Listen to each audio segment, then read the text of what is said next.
नमस्कार, SBT news में आपका स्वागत है। पेश है 1 जुलाई शुक्रवार दोपहर 1:15 बजे राजस्थान की 12 बड़ी खबरें। संसद का मानसून सत्र 18 जुलाई से शुरू होगा, जो 12 अगस्त तक चलेगा। इस दौरान विपक्ष अग्निपथ योजना, महंगाई जैसे मुद्दों पर सरकार को घेरने की तैयारी कर रहा है।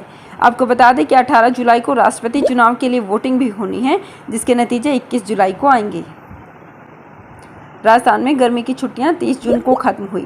बूंदी जिले के 957 प्राइमरी मिडिल स्कूल और 274 सीनियर सेकेंडरी स्कूलों में शुक्रवार से बच्चों की चहल पहल शुरू हो गई है। हालांकि शिक्षक 24 जून से ही स्कूल जा रहे हैं।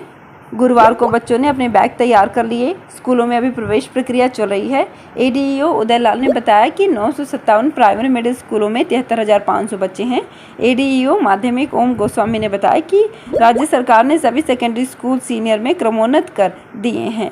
जिले में अब 274 सीनियर सेकेंडरी स्कूल हो गए हैं। भीषण गर्मी और उमस से लोगों को गुरुवार को शाम को राहत मिली। पूर्वी राजस्थान से एंट्री करने वाला मॉनसून प्रदेश में तेजी से आगे बढ़ रहा है। जयपुर में भी बारिश का दौर प्रारंभ हो गया। एक और जहां मॉनसून की बरसात से लोगों के चेहरे खिल उठे, वहीं शहर की सड़कों पर पानी भरने से जाम लग गया। राजधानी के कई इलाकों में 1 घंटे की तेज बरसात के बाद तापमान में भी 4-5 डिग्री तक की गिरावट दर्ज की गई। राजधानी जयपुर में शुक्रवार सुबह भी काले बादल छाए रहे। ठंडी हवाएं मौसम को और सुहावना बना रही हैं।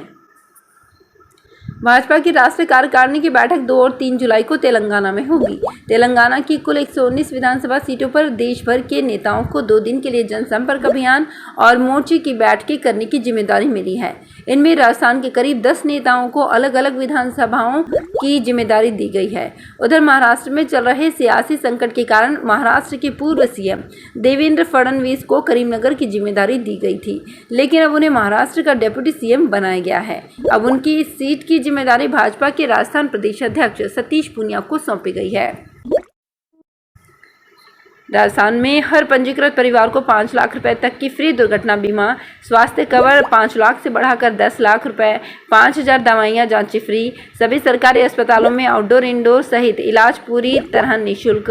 इस तरह की योजनाएं राजस्थान को छोड़कर देश के किसी भी राज्य में नहीं है। पिछले वर्षों में प्रदेश में स्वास्थ्य संसाधनों में भी विस्तार हुआ है।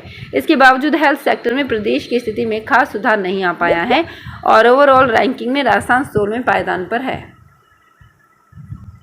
शिक्षा विभाग की लेट लतीफी के चलते विद्यार्थियों को अब तक यूनिफॉर्म नहीं मिली है।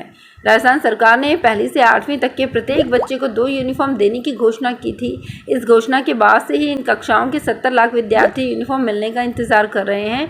अब 1 जुलाई से राज्य के स्कूल खुल गए हैं, लेकिन नई यूनिफॉर्म के अभाव में बच्चों को पुरानी यूनिफॉर्म में ही स्कूल जाना होगा।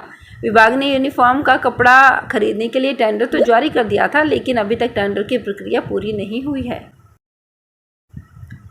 भारतीय किसान यूनियन ने केंद्रीय जल संसाधन मंत्री गजेंद्र सिंह शेखावत को खुला पत्र लिखकर राजस्थान के सीकर जिले में नहर लाने की मांग की है। किसानों ने नहर लाओ जीवन बचाओ का नारा देते हुए कहा कि शेखावत की जन्मभूमि सीकर है।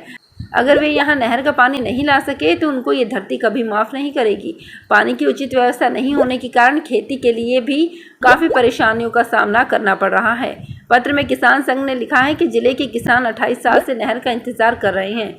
ऐसे में केंद्रीय मंत्री को यमुना का पानी शेखावाटी तक लाकर अपना फर्ज पूरा करना चाहिए। नोटबंदी के बाद राजस्थान में नकली नोटों की तस्करी बढ़ गई है। कोरोना में लॉकडाउन के बावजूद जाली नोटों की तस्करी नहीं रुकी। पश्चिम बंगाल के तस्कर बांग्लादेश से खेप लेकर 40 से 50 हजार रुपए के बदले 1 लाख रुपए तक के नकली नोटों की सप्लाई दे रहे हैं। आरबीआई रिपोर्ट की माने तो 3 साल में 4 लाख नकली नोट मिले हैं। इनमें सबसे ज़्यादा नोट 500 रुपये के हैं। राजस्थान में 5 साल में पुलिस व एसओजी ने 363 तस्करों से 3.5 करोड़ रुपए के नकली नोट पकड़े हैं। जयपुर कमिश्नरेट के ईस्ट में सर्वाधिक नकली नोटों की डिलीवरी हुई। उदयपुर घटना के बाद राजस्थान सरकार ने बड़ी कार्रवाई करते हुए उदयपुर के आईजी को हटा दिया है। इस मामले की जांच के लिए बनी एसआईटी को लीड कर रहे प्रफुल्ल कुमार नए आईजी बन गए हैं।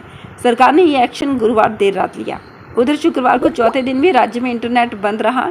हिंसा ना हो इसके लिए धारा 144 भी लगी हुई है। उदयपुर में कर्फ्यू के बीच आज दोपहर 3 बजे जगन्नाथ रथ यात्रा निकाली जाएगी। इसे देखते हुए पुलिस प्रशासन विशेष चौकसी बरत रहा है। राजस्थान के बाड़मेर में कपड़े के एक शोरूम पर रुपए ट्रांसफर करने के दौरान लड़का लड़की में प्यार परवान चढ़ा। लड़के ने जब लड़की को प्रपोज किया तो वो भी मान गई 19 साल की एक लड़की महाराष्ट्र के पुणे से राजस्थान के बाड़मेर तक पहुंच गई। युवती ने बताया कि उसका प्रेमी सगाई कर पुणे में उसके साथ 3 महीने तक पति की तरह रहा। फिर घर वालों से दोनों की शादी की बात करने के लिए 1 मई को बाड़मेर आया था। अब वो शादी करने से मुकर रहा है। लड़की ने बाड़मेर एसपी से न्याय की गुहार लगाई है। जालौर एसीबी टीम ने सहकारिता विभाग के इंस्पेक्टर सुमेर सिंह को 30,000 रुपये की रिश्वत लेते रंगे हाथों गिरफ्तार किया है। जिले के देवकी गांव के परिवादी गणपत सिंह ने गुरुवार सुबह एसीबी कार्यालय में परिवाद पेश कर बताया कि सहकारिता विभाग के इंस्पेक्टर सुमेर सिंह उनसे सहकारिता समिति के गठन के नाम पर 60,000 रुपये की रिश्वत मांग रहा है। पहले उसे 30,000 रुपये दे दिए हैं और अब फिर से 30,000 रुपये की मांग की जा रही है। ट्रैप की कार्यवाही करने वाले एसीबी की टीम में head constable Sukhji, constable Mohan, constable Vikram Singh, Gopal और राजू भी शामिल थे। अजमेर जिले के ब्यावर में एक निजी स्कूल की ओर से बच्चों के भविष्य से खिलवाड़ करने का मामला सामने आया है। अभिभावकों की ओर से जब फर्जी मार्कशीट व टीसी जारी करने की शिकायत की तो शिक्षा विभाग ने जांच में फर्जीवाड़ा पाया। मामला ब्यावर के मेवाड़ी गेट स्थित KD Jain English medium school का है। अभिभावकों ने इस मामले में स्कूल की मान्यता रद्द करने की मांग को लेकर जिला कलेक्टर अजमेर शिक्षा अधिकारियों सहित बाल कल्याण समिति को शिकायत की है। तो फिलहाल इस बुलेटिन में इतना ही। फिर हाजिर होंगे कुछ और बड़ी खबरों के साथ।